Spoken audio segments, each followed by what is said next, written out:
pred demografskimi izzivi v smislu hitrega staranja prebivalstva. Torej, delež tistih v delovni starosti 20 do 64 let bo upadel iz slabih 60 na dobrih 50% v prihodnjih 30 letih. Delež starih, 65 let in več, pa se bo povečal iz okrog 22 na okrog 30%. Tako da razmerje med starimi in pa tistimi v delovni starosti se bo še posebej zaostrilo. To bo imelo potem močan pritisk na javnofinančni sistem, v prvi vrsti predvsem na pokojninski, ker je daleč največji, okrog 10% bruto domačega proizvoda predstavlja, potem na sistem dolgotrajne oskrbe, relativno bo tam prirast največji, ker se bo delež tistih 80 in več let starih močno povečal, približno podvojil, in pa zdravstveni sistem bo tudi na pritisku.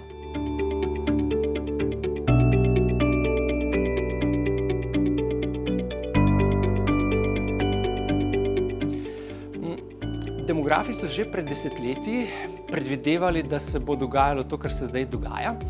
Mi, ekonomisti, smo pa zdaj vstopili tudi z ekonomskim ovrednotenjem teh učinkov, ker je to postala stvarnost.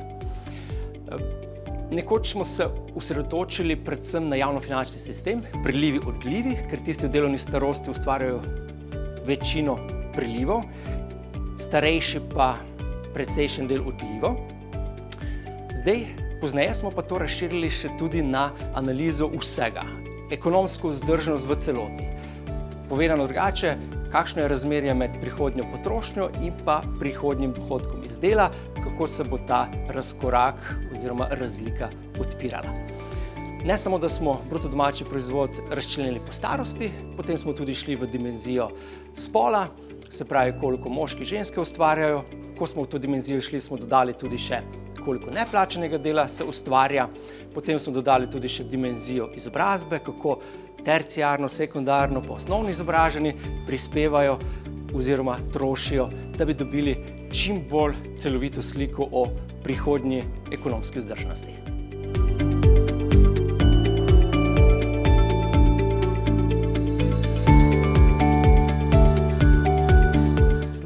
Ugotavljamo, da izstopamo predvsem, da pozno vstopamo na trg dela in se hitro umikamo, tako da bi bilo priporočilo dlje časa ostajati v zaposlitvi. Glede razčlenjenosti po spolu, v državah, kjer je še rezerva, da se ženske bolj vključijo na trg dela, to je tudi OECD-jevo priporočilo. Sicer pa glede terciarnega izobraževanja, ko smo razčlenili po tej dimenziji, vidimo, da terciarno izobraženi največ neto prispevajo in javnofinančno in glede dolgoročne vzdržnosti, ker imajo mnogo ugodnejše razmerje med dohodkom iz dela in pa potrošnjo.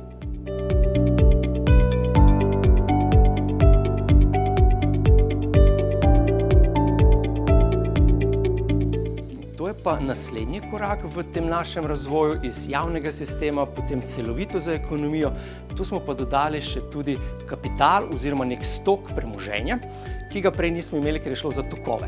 Namreč, tu pa pogledamo, dodamo še tudi, koliko kapitala ima neka država javnofinančno, v kakih državah je to lahko celo tudi negativno, če imajo zelo visoki javni dolg, in pa kako tudi posamezniki potem z dedovanjem dobivajo od svojih predhodnikov oziroma starih staršev premoženje, s katerim potem financirajo svojo potrošnjo. Poleg tega, da razumemo, koliko tekoče generacije dajo naslednjim generacijam, pa lahko spet apliciramo demografske projekcije in potem vidimo vzdržnost na dolgi rok.